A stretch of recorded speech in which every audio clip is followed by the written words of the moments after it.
महर्षि, इसमें एक प्रश्न था महर्षि साधक को ऐसी अपनी आंतरिक स्थिति का तो हल्का हल्का अनुभव होने लग जाता है, जैसे कि मेरा थोड़ा सा क्रोध पे नियंत्रण हुआ है या नाम जप में मेरी रुचि बढ़ रही है। वो महर्षि वो कौन सा क्षण होता है जब एक दिव्यानुभूति का अनुभव होता है, जैसे ये पार्थिव जब मैं नेत्रों से। साधक हूं इसका भी लय हो जाता है चिंतन के द्वारा, तब दिव्यानुभूति होती है। मैं भगवान का चिंतन कर रहा हूं, ये बात भी जब भूल जाता है, केवल चिंतन रह जाता है, तब दिव्यानुभूति होती है। जब मैं का विस्मरण हो जाता है, जब तक करता रहता है तब तक दिव्यानुभूति नहीं रहती, चाहे वो सत्य साधन ही क्यों ना हो। और जब सत्य साधन में कर्ता का विलय हो जाता है, तब भगवत तत्व का अनुभव होता है। चाहे वो आत्म तत्व कहो या भगवत तत्व कहो, एक ही स्वरूप, तब दिव्यानुभूति होती है। स्त्री पुरुष भाव का मिट जाना और मैं भगवत चिंतन कर रहा हूं इसका भी नष्ट हो जाना, लय हो जाना, केवल चिंतन हो रहा है। को हम कहाँ बिसर सुधि गए, मैं कौन हूं कहाँ हूं ये सुधि खत्म। देह कुटुंब ते जाए छूट सब ही विधि नातो, ब्रह्म नहीं माया नहीं, नहीं जीव नहीं काल, अपनी हूँ सुधि ना रही, एक रहे हो नंदलाल। आत्मस्वरूप प्रभु में केवल रति, कोई अन्य चिंतन नहीं, ये आखिरी स्थिति है। इसका वर्णन है। गोपिकाएं बस इशारे में उद्धव जी को कह रहे, कान भय प्राण में, प्राण भय कान में, ही में न जान परे कान है कि प्राण है, नाहि न रहो ही वहां ठौर, अब जगह नहीं रह गई। उद्धव ना ही न रहे हो ही माठ और। अब वो समझ पाए तो समझ पाए, जब मैं था तब हरि नहीं, अब हरि है मैं ना ही। जब मैं था तब हरि नहीं, अब हरि है मैं ना ही। केवल हरि ही हरि, मैं हरि का चिंतन कर रहा हूं, ये भी गया, तब वो दिव्यानुभूति होती है।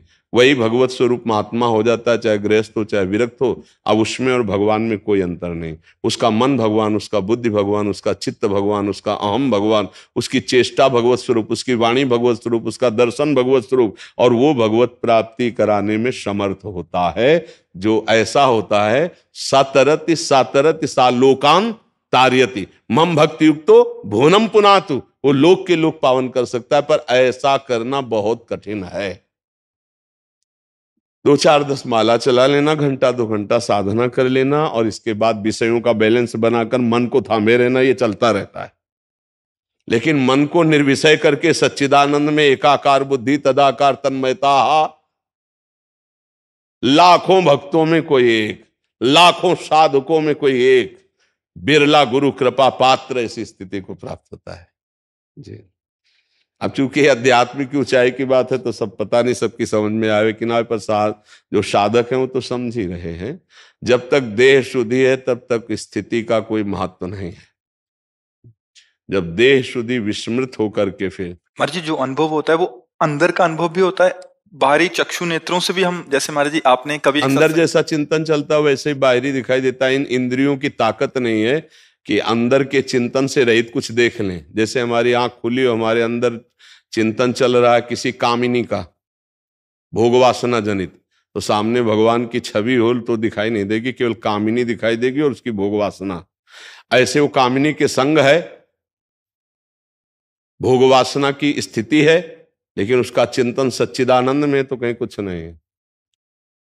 एक स्थिति होती है बस, ये इसी स्थिति का साधक जन जो वास्तविक साधना में लगे हैं, गुरु कृपा से इंतजार करते रहते हैं कब वो दिन आएगा कि हम देह भाव विस्मृत होकर अपने प्रभु में तन्मय हो जाएंगे।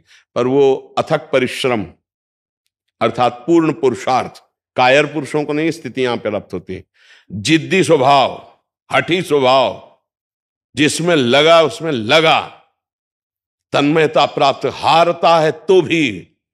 जो वीर पुरुष होता है ना, घुटने टेक कर वो डबल बलशाली बनता है। अगर हार गया तो और जोश आया और आगे निकला। यहां कायर पुरुष नहीं है, वीर पुरुषों का मार्ग है। हो जाएगा कृपा से, वो पड़े हैं तो खूब खाओ भंडारा चक आनंद पाओ आनंद लो, वो बस इतना है। नहीं, नहीं खान पान ते भावे है, नहीं कोमल वसन सुहावे है, सब विषय लगे ते खारा है, हरि आशिक कामग न्यारा है। जो भगवान का लाडला आशिक होता है उसे कुछ सुहाई नहीं देता। पहले अनुभूति, बाद में व्यवहार, बाद में पद, पहले परम पद। यहां होता है पहले ही सब। मैं के आगे कोई भी उपाधि जो साधक स्वीकार कर लेता है वो परम पद का अधिकार खो देता है। मैं अमुक, तो परम पद का अधिकार खो दिया। पहले उपाधि को नष्ट करो। कोई उपाधि नहीं, अकिंचन, अनाश्रित, असरण, तब जाकर के उसकी शरणागति और महान उस तत्व को प्राप्त करता है। लेकिन असंभव है। जब यहां के पद मिलते हैं ना, नहीं, हमें कोई उपाधि नहीं चाहिए, हमको प्रभु चाहिए, हमें प्रभु की अनुभूति करने के लिए निकले, प्रभु की अनुभूति। तो ये तन्मयता के बिना अनुभव में नहीं आता। जैसे थोड़ा भजन कर लिया, फिर विषय भोगों में रत है नाना प्रकार, ये एक सुकृत जैसा हो रहा है, लेकिन भगवत तत्व का बोध करने वाली साधना तो नहीं हो रही ना। उसके लिए फिर एक आग पैदा होती है। दर्श बिन दुख न लागे नैन, जब से तुम बिछड़े पिए प्यारे, कबहु न पायो चैन। वो एक अंदर ही अंदर नाम जब चल रहा है, एक व्याकुलता है। कभी एकांत में रोता है, कभी प्रभु से विनय करता है, मानो बात कर रहा हो, प्रभु कब मिलोगे, कैसे, कहां जाऊं, किसके चरण पकड़ूं, क्या उपाय करूं, मेरे प्रभु मुझको मिल जाए। ये लगन, ये लगन ब्रह्मादिक के भोग सब विषम लागत ताई, नारायण ब्रज चंद की लगन लगी है जाए। वो व्याकुल घूमता है। देखो ये मार्ग अब बार बार कह रहे, सूरवीरों का मार्ग है। जैसे सूरवीर के घाव होता है ना, तो वो हताश या निराश नहीं होता, उसको और एक वीरता आती। और कायर खून देख के भाग पड़ता है। तो जहां कोई विपत्ति आई, निंदा हुई, उपहास हुआ, तो बोले यार जब से भक्ति शुरू की ना, तब से बड़ी परेशानी है, भाग पड़ा, कायर है। वीर पुरुष और के अब रंग आएगा। जब तक भक्ति में विरोध ना हो, तब तक ये न समझना कि हमारी भक्ति रंग ला रही है। जब भक्ति में विरोध शुरू हो जाए, तो अब बिल्कुल चौड़ी छाती करके चलो, तुम्हारी भक्ति रंग ला रही है।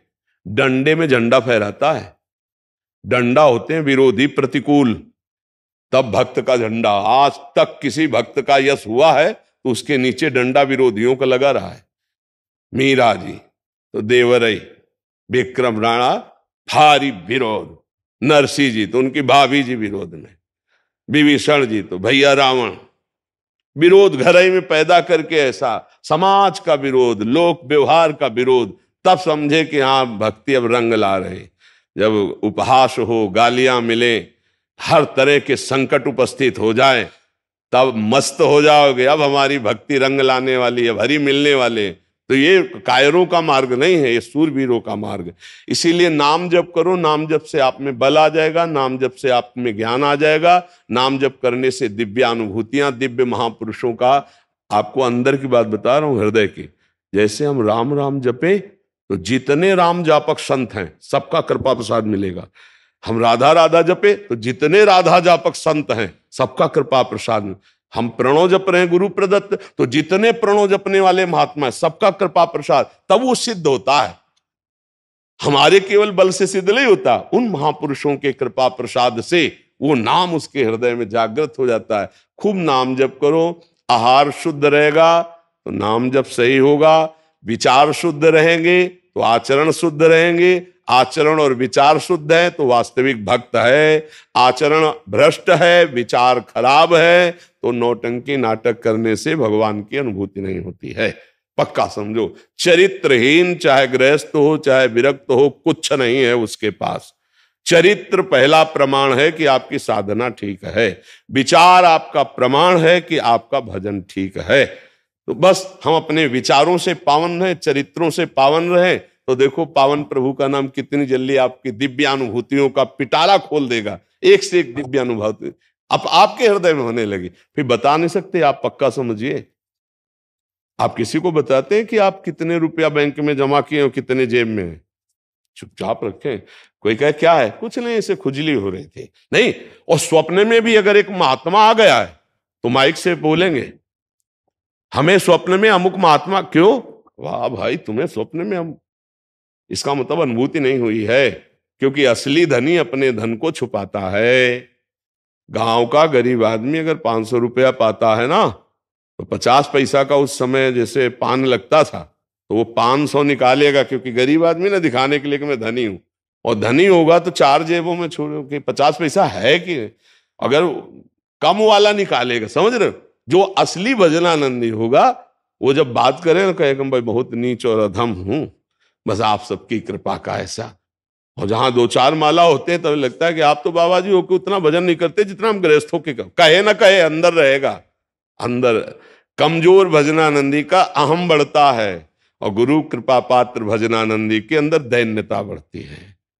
क्वाहम तुच्छा परम अधमा प्राण हो गर कर्मा। देखो महान भजनानंदी हनुमान जी, असमय अधम सखा सुन मोहू पर रघुवीर।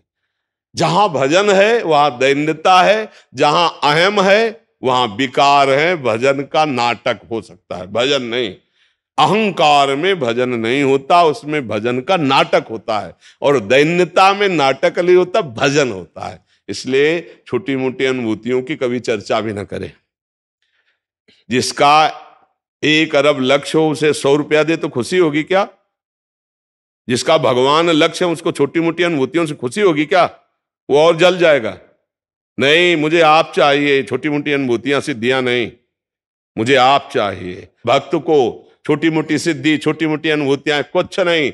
महान भूमा सुख की प्राप्ति के लिए अल्प सुख को वो त्यागता चला जाता है, तो उस महान सुख का वो अपने लोग क्या छोटी सी अनुभूति अल्प सुखों में राजी हो जाते, तो भूमा सुख का अधिकार खो देते और वो पलट करके विषय सुख में गिरा देता है और हम समझ नहीं पाते। ये अध्यात्म का मार्ग है, तो इसलिए अपनी अनुभूतियों को छुपाया जाए और खूब नाम जप किया जाए, अपने चरित्र की सुरक्षा की जाए, अपने आहार को पवित्र रखा जाए, अपने विचारों को पवित्र किया जाए।